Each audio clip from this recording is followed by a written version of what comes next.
Kejadian di lapangan belakang itu akan selalu diingat oleh mahasiswa baru, juga oleh kakak tingkat. Sejak malam itu, tidak ada lagi acara ospek untuk kami. Orde Angkatan 75 juga berhenti merecoki mahasiswa baru. Itu menjadi sejarah baru di ABTT, putusnya tradisi ospek di angkatan kami. Orang-orang masih membicarakan tentang teknik balok es yang dilakukan oleh Mata hingga beberapa hari ke depan. Satu dua membicarakannya dengan ngeri, satu dua penasaran, dan lebih banyak lagi yang terpesona. Itu teknik tingkat tinggi, hanya petarung seperti Ox yang bisa melakukannya. Tazek membahasnya saat kami berada di gedung perpustakaan. Kalian tidak akan percaya, ABTT punya hari khusus Aku Cinta Perpustakaan. Itu bukan mata kuliah, tapi seluruh mahasiswa wajib mengikutinya. Aku termangu saat membaca informasi itu pertama kali dari kartu hologramku. Ini sungguhan. Aku suka ke perpustakaan, aku semangat mengikutinya. Masalahnya, kegiatan ini mewajibkan mahasiswa membuat esai atas buku-buku yang dibacanya. Kampus ini suka sekali memberikan tugas paper esai. Sedikit-sedikit mahasiswa disuruh menulis paper.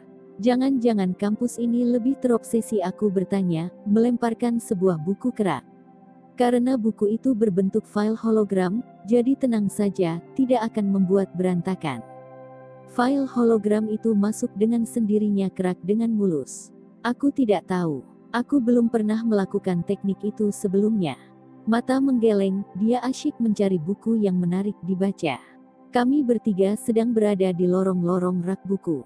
Pertama kali aku melihat teknik itu saat acara inaugurasi mahasiswa baru, saat Ox menghentikan membekukan kaki kita. Mata menjelaskan. Sepertinya Mata memiliki kemampuan mengcopy paste teknik bertarung dengan cepat. Gumam Tazek. Wow, copy paste teknik. Aku terpesona. Iya. Dan Mata datang dari distrik sungai-sungai jauh. Ada apa sih dengan distrik itu? Maksudku selain karena tempatnya yang sangat indah, kenapa itu selalu menarik perhatian orang banyak? Aku bertanya. Distrik itu adalah tempat leluhur penduduk klan bulan, Selena. Tazek menjelaskan, distrik itu asal semua teknik bertarung. Kode genetik pertama dengan kemampuan menghilang dilahirkan di sana puluhan ribu tahun lalu. Semakin kesini, kode genetik itu memang semakin langka, tinggal hitungan jari, tapi saat ada penduduk distrik sungai-sungai jauh yang memilikinya, kode genetik itu muncul, maka mereka memiliki garis keturunan langsung, dan itu membuat mereka spesial, seperti Mata. Aku menatap Mata antusias, tertawa lebar. Ini keren sekali. Teman sekamarku ternyata jagoan. Mata ikut tertawa, Tazek hanya sok tahu, Selena. Enak saja. Aku tahu, kakekku adalah panglima pasukan bayangan, dan dia sekarang sok menyombong. Siapa pula yang peduli jika kakeknya dulu orang hebat? Mata melambaikan tangan. Yah, aku juga tidak peduli jika dia mantan anggota boy band. Aku tidak percaya ada laki-laki yang mau memakai bedak lebih tebal dibanding perempuan. Dan liseptik, sahutku, tentang manajemen organisasi. Selena, kamu akan membaca apa? Aku belum tahu, aku mencari buku setipis mungkin, biar tidak repot membacanya. Aku pikir, dia semakin tampan jika sedang marah. Aku berbisik kepada Mata, menunjuk Tazek yang duduk tidak jauh dari lorong. Mata tertawa, mengangguk. Satu minggu melesat tidak terasa. Aku cepat beradaptasi dengan kehidupan di asrama dan kampus. Kami bangun pagi-pagi sekali. Membereskan tempat tidur, mandi, berganti pakaian, lantas berlarian menuju ruangan kuliah. Aku mulai hafal bangunan-bangunan di komplek ABTT. Ada bangunan yang bisa diakses oleh mahasiswa baru, ada bangunan yang membutuhkan kartu hologram level tinggi, hanya dosen atau staf akademi yang bisa masuk. Ada kelas di menara tinggi, juga ada kelas di ruang bawah tanah. Semua mata kuliah memiliki gedung sendiri. Kantin adalah tempat favorit. Sambil menghabiskan makanan, mahasiswa bisa bebas membicarakan apapun di sana. Aku mulai mengenal beberapa staf kantin, salah satunya seorang perempuan tua bungkuk yang bertugas menjaga meja makanan, namanya Bibi Yil. Dia tidak banyak bicara, berdiri diam mengawasi mahasiswa yang mengambil makanan. Aku juga mulai mengenal staf perpustakaan, staf administrasi, ada banyak staf di ABTT. Aku menyukai mata kuliah, hewan, tumbuhan dan bukan keduanya, itu menarik. Mata dan Tazek juga menyukainya. Dosennya dua orang profesor ilmuwan masyhur. Mereka kembar dan tidak memiliki kemampuan teknik bertarung, tapi pengetahuannya tentang hewan-hewan dan tumbuhan di Klan Bulan sangat mengagumkan. Kami belajar di bangunan raksasa berbentuk kubah. Itu ruang kelas sekaligus miniatur alam liar Klan Bulan. Isinya dipenuhi ribuan contoh hewan dan tumbuhan menakjubkan. Juga benda-benda hidup lain yang tidak masuk kategori hewan atau tumbuhan. Aku juga menyukai pelajaran teknologi dan rekayasa, itu mengingatkanku dengan lorong-lorong konstruksi. Aku berbakat soal itu, karena tugasku dulu mencari solusi untuk Paman Raf. Kali ini, dengan bantuan dosen yang jenius, aku memahami banyak hal baru. Jika Paman Raf dulu tidak terlalu pelit mengirim pekerjanya sekolah atau ikut kursus, dia mungkin akan memiliki beberapa insinyur yang baik di timnya, dan itu akan membuat proyeknya berjalan lebih efisien dan efektif. Tapi tahulah sendiri Paman Raf, dia hanya sibuk menyuruh orang lain kerja, dan kerja. Mahasiswa baru mengacaukan ruang kelasnya. Tapi mau bagaimana lagi? Aku kan tidak pernah sekolah. Aku tidak tahu jenis-jenis cairan kimia, aku tidak tahu persamaan reaksi, apalagi soal betapa berbahayanya jika cairan itu keliru dicampur. Tabung praktekku meledak membuat laboratorium terbakar. Prof. Cem menutup pelajaran lebih cepat mengusir kami. Nona berambut keriting, sekali lagi kamu membuat kekacauan, kamu dikeluarkan dari ABTT. Peduli amat jika Master Ox keberatan aku mengusir mahasiswanya. Baca bukumu sebelum masuk kelas. Paham. Aku mengangguk. Pergi dari sini sekarang. Bentak Prof. Cem. Kami beringsut keluar dari laboratorium. Wajahku hitam terkena jelaga, rambut keritingku kusut. Boh dan temannya tertawa, menertawakanku. Tazek menghibur, membesarkan hatiku. Bilang jangan dimasukkan ke dalam hati. Sementara mata, dia melotot mengangkat tangannya ke teman-teman di lorong bangunan, membuat tawa mereka tersumpal. Tidak ada yang berani berurusan dengan mata, mereka masih ingat kejadian seminggu lalu, takut dijadikan balok es. Terus terang aku belum menemukan keindahan pelajaran kimia di pertemuan pertama. Nasib, itu juga sama saat mendapatkan mata kuliah berikutnya, non-gaib. Ini mata kuliah dengan nama paling pendek, paling simpel, tapi astaga, pelajarannya paling panjang lebar.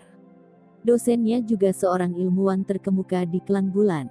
Dia jelas jenius di bidangnya. Yang jadi masalah adalah, dia hanya sibuk sendiri saat mengajar. Dia akan bicara dan bicara di atas sana. Tidak peduli jika mahasiswanya tidak mengerti atau tidak mendengarkan. Tidak peduli jika ada mahasiswa yang mengacungkan tangan bertanya.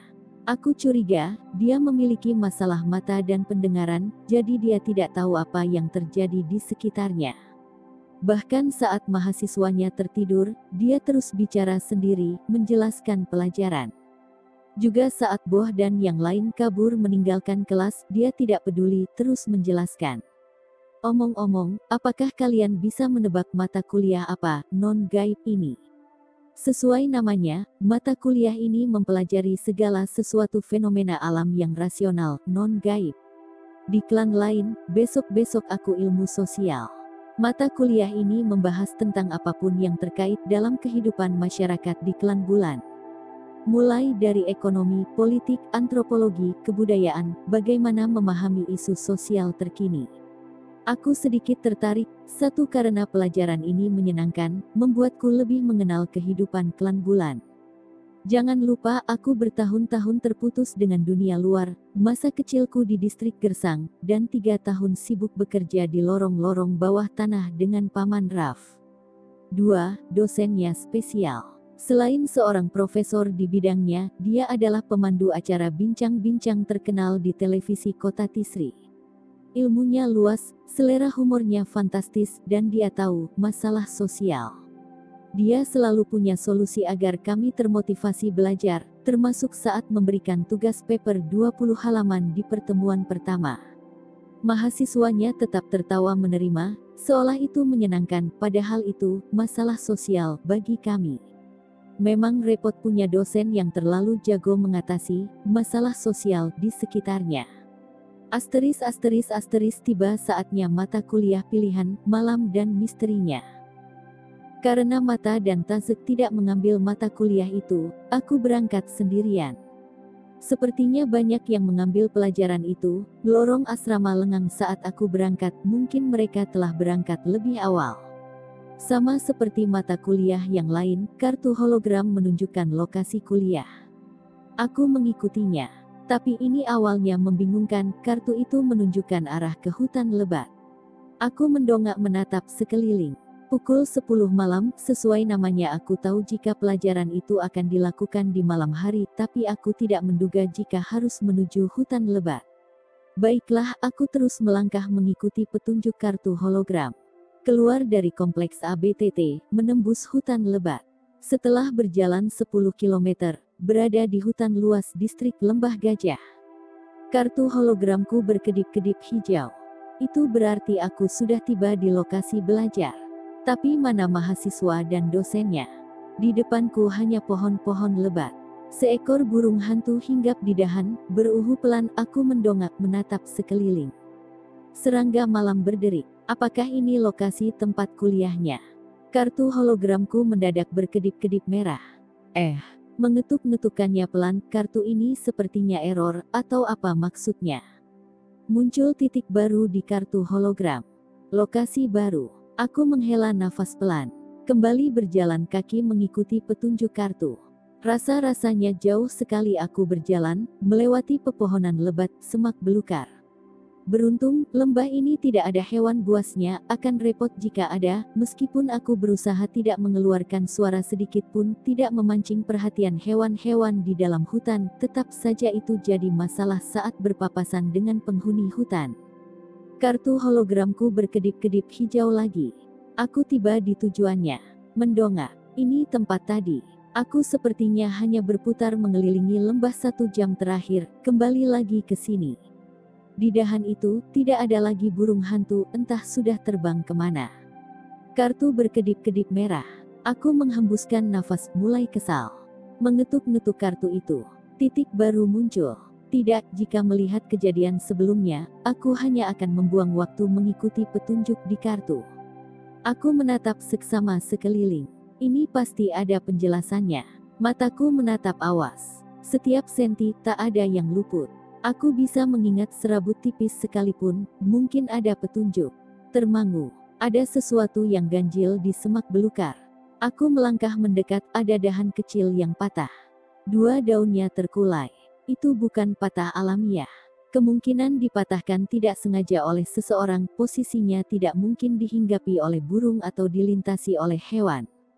Aku jongkok di dekat semak tempat dahan patah, memperhatikan permukaan hutan. Menarik, ada seutas benang, tipis sekali, terjulur di bawah semak terus memanjang entah kemana. Aku menyeringai, ini petunjuknya. Lupakan titik tujuan di kartu hologram. Aku kembali melangkah, mengikuti benang tipis di dasar hutan. Berkelok-kelok melewati rombongan gajah yang sedang tidur, melewati kawanan kunang-kunang, terus menjauh dari kompleks bangunan ABTT. Setelah 1 jam, benang itu habis. Aku tiba di sebuah lapangan kecil, hamparan rumput dengan luas 6 kali 6 meter. Seseorang telah menunggu di sana. Selamat malam, Selena. Bibi Yil. Aku termangu. Perempuan tua yang berdiri di tengah hamparan rumput itu adalah staf kantin. Cahaya bulan sabit menyiram hutan. Remang. Tapi aku masih bisa melihat jelas karena tidak ada pohon yang menutupi lapangan. Akademi ini. Aku melangkah mendekat. Staf kantin itu selalu dipanggil Bibi Yil oleh mahasiswa. Usianya tidak tahu, tapi dia jelas sudah tua. Memakai tongkat, terlihat sedikit bungkuk saat menjaga meja makanan. Sama seperti malam ini, dia membawa tongkat kayunya. Kenapa Bibi Yil ada di sini? Aku bertanya bingung.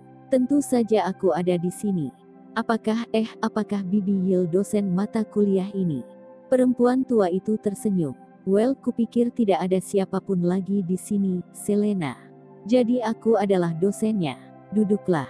Bersila di atas rerumputan. Aku patah-patah beranjak duduk. Ini masih membingungkan. Bagaimana mungkin staf kantinku adalah dosen mata kuliah, malam dan misterinya? Duduklah. Bersila. Aku mengangguk. Rasakan lembutnya rerumputan, Selena. Sentuh ujung-ujung daunnya. Embun kecil. Basah. Rasakan permukaan hutan. Sapa dengan riang tanah di bawah kita. Bibi Yil bicara pelan. Aku menelan ludah, mengangguk lagi. Lengang.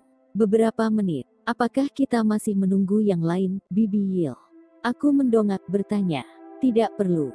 Kita justru telah memulai pelajarannya. Aku mendongak menatap perempuan tua itu, yang tetap takjim berdiri di posisinya. Aku menerima pendaftaran sekitar 60 mahasiswa baru, Selena. Mata kuliah ini selalu menarik minat mahasiswa baru. Tapi mari kita lihat, biasanya hanya tersisa 5 orang yang benar-benar bisa mengikuti mata kuliah ini hingga akhir tahun. Sebagian besar tidak kunjung berhasil menemukan lokasi kuliahnya. Mereka terlalu mengandalkan kartu hologram itu. Berputar-putar di hutan lebat. 1-2 mahasiswa mungkin akhirnya menemukan setelah mata kuliah ini berjalan 1 semester. Itu pun jika mereka keras kepala terus mencobanya. Kamu adalah mahasiswa kedua yang berhasil tiba di sini di malam pertama. Beberapa ratus tahun lalu, juga tua untuk mengajar mata kuliah ini. Tidak sengaja meninggalkan jejak sekecil itu. Aku menelan ludah. Jangan banyak bicara lagi, Selena. Teruskan pelajarannya. Bersila. Sentuh rerumputan di bawahmu. Rasakan apapun yang ada di sekelilingmu. Tatap damainya malam hari. Burung hantu yang hinggap di dahan. Monyet kecil yang mengintip kita dari kejauhan. 2 ekor tikus yang menonton kita dari balik sebuah perdu. 6 ekor kelelawar terbang di langit. Melintas. Seekor anak lemur yang tersesat bingung. Rasakan semuanya. Dengkur nafas gajah belasan kilometer. Wow, aku tidak mengira jika pelajaran ini akan sekeren itu. Perempuan tua ini, dia benar-benar seorang pengintai yang hebat. Ratusan mahasiswa di ABTT tidak punya ide sama sekali, jika staf kantin yang pendiam, yang menjaga meja makanan, terlihat tidak penting, adalah dosen yang lebih senior dibanding Ox. Besok lusa aku tahu, bahkan Ox di masa mudanya, adalah mahasiswa Bibi Yil. Perempuan tua ini telah mengajar ratusan tahun di ABTT. Dialah yang melahirkan pengintai-pengintai hebat yang tak pernah tertuliskan di sejarah klan bulan. Termasuk anak muda yang dulu hanya membutuhkan 1 jam menemukan lokasi ini. Dialah pengintai terbesar, yang hanya dikenal dengan huruf pertama namanya.